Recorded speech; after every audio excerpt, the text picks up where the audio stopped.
और ईरान के खिलाफ जंग, अमेरिका के नुकसान जारी। तेहरान ने F-A-10 लड़ाका तैयारे को निशाना बनाने का दावा कर दिया।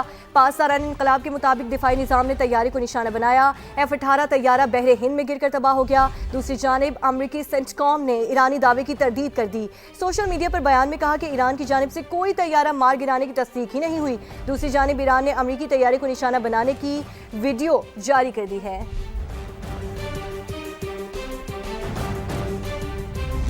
आगे बढ़ते हैं। इस्लामाबाद में नस्ट यूनिवर्सिटी के करीब तेंदुए की चहलकदमी और सीसीटीवी फुटेज मंजर-ए-आम पर आ गई है। Islamabad wild life management board ने यूनिवर्सिटी इंतजामिया से राबता कर लिया। शहरियों और जंगली जानवरों को महफूज रखने के लिए ट्रैप केज लगा दिया गया है। रेस्क्यू टीमों को भी मुतहरिक कर दिया गया। सेक्टर H10 और H12 में तेंदुए की नकलो हरकत मॉनिटर की जा रही है। मैदान तैयार है, मुकाबलों का इंतजार। पाकिस्तान सुपर लीग का रंग बिरंगा मेला 11वें एडिशन का 26 मार्च से आगाज होगा। पहले मैच में लाहौर कलंदर्स और हैदराबाद किंग्समैन का टाकरा होगा। मैचेस दो शहरों में होंगे। लाहौर और कराची 22 मैचेस की मेजबानी करेंगे। पहली बार 8 टीमें एक्शन में होंगी। Islamabad United, Peshawar Zalmi, Quetta Gladiators, Lahore Qalandars, Karachi Kings, Multan Sultans, Rawalpindiz और हैदराबाद किंग्समैन शामिल हैं। इस्लामाबाद यूनाइटेड लाहौर कलंदर्स को 3 मरतबा चैंपियन बनने का एजाज हासिल है। इस्लामाबाद 2016, 2018, 2024 में चैंपियन बनी है। लाहौर ने 2022, 23 और 25 में टाइटल जीता है, यानी कि कुल मिलाकर 3 बार लाहौर चैंपियन बनी है। पेशावर ज़ल्मी 2017, कोयटा ग्लैडिएटर्स 2019, कराची किंग्स 2020 और मुल्तान ने 2021 में एक बार टाइटल अपने नाम किया है। इवेंट के टॉप परफॉर्मेंस की बात करें तो बैटर्स में बाबर आजम 44.61 के औसत से 3792 रन बनाकर सबसे आगे हैं। लाहौर कलंदर्स के फखर जमान ने 2964 रन बनाए, उनकी दूसरी पोजीशन है। तीसरी पोजीशन पर है जी मोहम्मद रिजवान, जिन्होंने 42.61 के औसत से 2770 रन बनाए हैं। बॉलर्स का तस्करा कर लेते हैं। बॉलर्स में हसन अली 22.62 के औसत से 125 विकेटें हासिल करके टॉप ऑफ द लिस्ट हैं। 20.31 के औसत से 122 विकेट लेने वाले शाहीन शाह अफरीदी का दूसरा नंबर है। 22.68 के औसत से 113 विकेट लेकर वहाब रियाज तीसरी पोजीशन पर मौजूद हैं।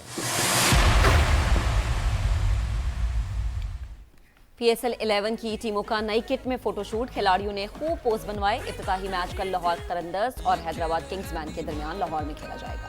पाकिस्तान टीम में सिलेक्शन PSL से नहीं, फर्स्ट क्लास क्रिकेट से होनी चाहिए। साबिक कप्तान मोहम्मद यूसुफ की प्रोग्राम जोर का जोड़ में गुफ्तगू आपको सुनवाते हैं। बहुत से ऐसे लड़के आए हैं जो फर्स्ट क्लास खेले बगैर या एक आधा फर्स्ट क्लास मैच खेले बगैर वो IPL में PSL में आ जाते हैं। उसके मैं खिलाफ हूँ। मैं चाहता हूँ कि आप फर्स्ट क्लास अच्छी क्रिकेट खेल रहे हो, आपने 30-40 फर्स्ट क्लास के मैच खेले हो, वहाँ परफॉर्म किया है, चाहे आप बैट्समैन हैं चाहे बॉलर हैं, फिर आपको कंसिडर किया जाए। हमने पूरे पाकिस्तान ने हमारे जो करता धरता है वो सब PSL से तो प्लेयर ढूंढ रहे हैं। मेरा ख्याल है कि अभी तक PSL से हमें कोई ऐसा प्लेयर नहीं मिला, ना बॉलर ना बैट्समैन, जिससे हम कहेंगे जी हमें फ़ायदा हुआ इसका। अमरीकी सदर ने दौरा चीन का नया शेड्यूल जारी कर दिया है। सोशल मीडिया पर जारी पैगाम में सदर ट्रंप ने लिखा कि उन्हें ईरान जंग के बायस अपना दौरा चीन मुलतवी करना पड़ा।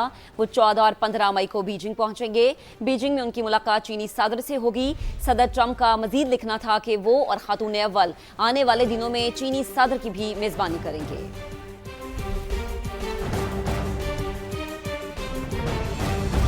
आगे बढ़े और आपको बताएं, वज़ीर आज़म शहबाज शरीफ से बिलावल भुट्टो जरदारी की अहम मुलाकात। खिते में कशीदा सूरत हाल, सियासी उमूर और तरक्याती मनसूबों पर तबादला ख्याल किया। बिलावल भुट्टो ने मुल्क को दरपेश चैलेंजेस से निमटने के लिए हुकूमती पॉलिसी की तारीफ की। वज़ीर आज़म हाउस के एलामे के मुताबिक शहबाज शरीफ से बिलावल भुट्टो ने वफ़द के साथ मुलाकात की। वज़ीर आज़म ने खलीज में जारी सूरत हाल और पाकिस्तान की सिफारती कोशिशों से आगाह किया। मुलाकात में बाहमी दिलचस्पी के सियासी और मुल्की उमूर पर भी तबादला ख्याल किया गया। सिंध में जारी वफाकी तरक्याती मनसूबों का भी जायजा लिया गया। ज़राए के मुताबिक पीपल्स पार्टी के वफ़द ने NFC अवार्ड पर नजरसानी का मामला भी उठाया, जिस पर वज़ीर आज़म ने मुशावरत की यकीन दहानी करा दी।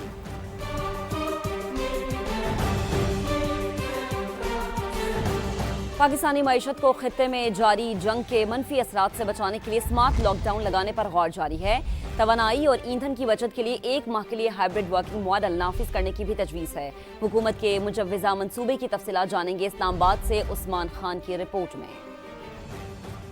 मशरिक़ वुस्ता में जंग से आलमी मईशत खतरात से दो चार। हुकूमत ने किफ़ायतशारी इक़दामात मजीद सख्त करने की ठान ली। मुल्क भर में स्मार्ट लॉकडाउन नाफिज करने की तजवीज़ ज़ेर गौर। हतमी फैसला कौमी सतह पर फरीक़ैन से मुशावरत के बाद होगा। इब्तदाई तौर पर 1 माह के लिए हाइब्रिड वर्किंग मॉडल नाफिज करने की तजवीज़ है। 5 रोज खुलने वाले सरकारी दफातर में 3 दिन और 6 रोजा सरकारी दफातर में 4 दिन हाजिरी और 2 दिन ऑनलाइन काम होगा। 50% रोटा सिस्टम नाफिज करके स्टाफ की हाजिरी के लिए बारियां मुकर्रर की जाएंगी। सरकारी गाड़ियों के इस्तेमाल पर सख्त पाबंदियां लगाने और खिलाफ वर्जी पर कार्रवाई की तजवीज़ है। ज़राए के मुताबिक गाड़ियों के गैर जरूरी इस्तेमाल पर 3 माह फ्यूल रिकवरी और गाड़ी जब्त होगी। सीनियर सरकारी अफसरान के लिए कंबाइंड ट्रांसपोर्ट इस्तेमाल करने का मंसूबा। सुबह 10:30 बजे से पहले एयर कंडीशनर के इस्तेमाल पर पाबंदी, जबकि 50% सरकारी दफातर को सोलर पर मुंतकिल करने की तजवीज़ है।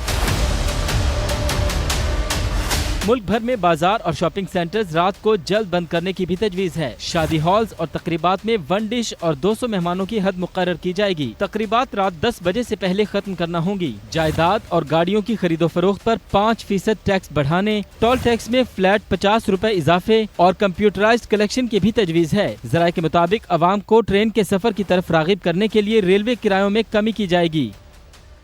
पंजाब भर में स्कूल्स 1 अप्रैल से खुलेंगे। वज़ीर तालीम पंजाब राना सिकंदर हयात ने ऐलान कर दिया, कहा सूबे के स्कूल्स की छुट्टियां 31 मार्च तक होंगी। 1 अप्रैल से स्कूलों में तालीमी सरगर्मियां बहाल हो जाएंगी।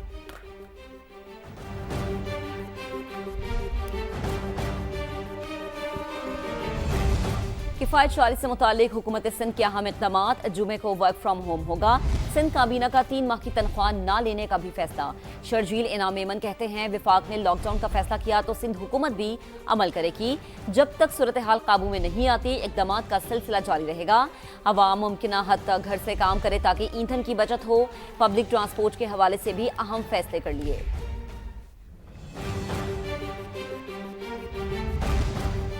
अफसोसनाक खबर है, हजारा एक्सप्रेसवे पर हवेलिया के करीब कार हादसा। 2 खवातीन समेत 3 मुसाफिर जाम बहक हो गए हैं। तर्जुमान national highways and motorway police के मुताबिक हादसे में खातून जख्मी हुई, जिसे अयूब मेडिकल कॉम्प्लेक्स एबटाबाद मुंतकिल कर दिया गया।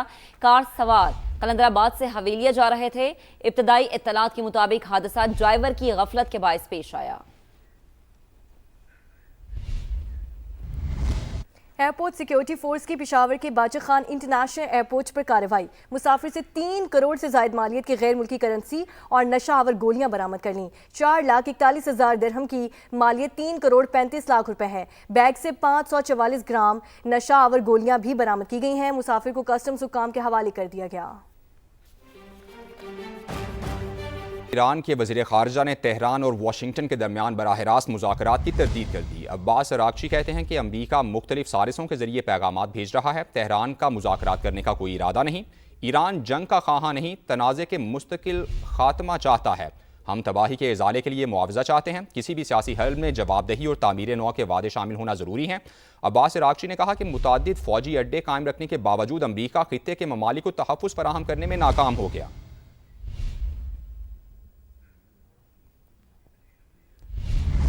ईरान के खिलाफ जंग में अमरीका के नुकसानात जारी हैं। तेहरान ने F-18 लड़ाका तैयारे को निशाना बनाने का दावा कर दिया है। पासदारान इनकलाब के मुताबिक दिफाई निज़ाम ने तैयारे को निशाना बनाया। F-18 तैयारा बहरे हिंद में गिरकर तबाह हो गया। दूसरी जानिब अमरीकी सेंटकम ने ईरानी दावे की तरदीद कर दी है। सोशल मीडिया पर बयान में कहा कि ईरान की जानिब से कोई तैयारा मार गिराने की तस्दीक नहीं हुई। दूसरी जानिब रूसी मीडिया ने अमरीकी तैयारे को निशाना बनाने की वीडियो भी जारी कर दी है।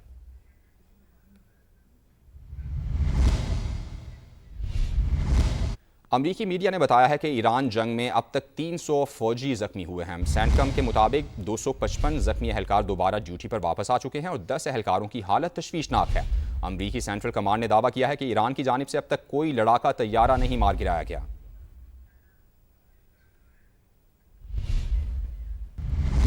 अमरीकी सदर ने दौरा चीन का नया शेड्यूल जारी कर दिया। सोशल मीडिया पर जारी पैगाम में सदर ट्रंप ने लिखा कि उन्हें ईरान जंग के बायस अपना दौरा चीन मुलतवी करना पड़ा। वो 14 और 15 मई को बीजिंग पहुंचेंगे। बीजिंग में उनकी मुलाकात चीनी सदर से होगी।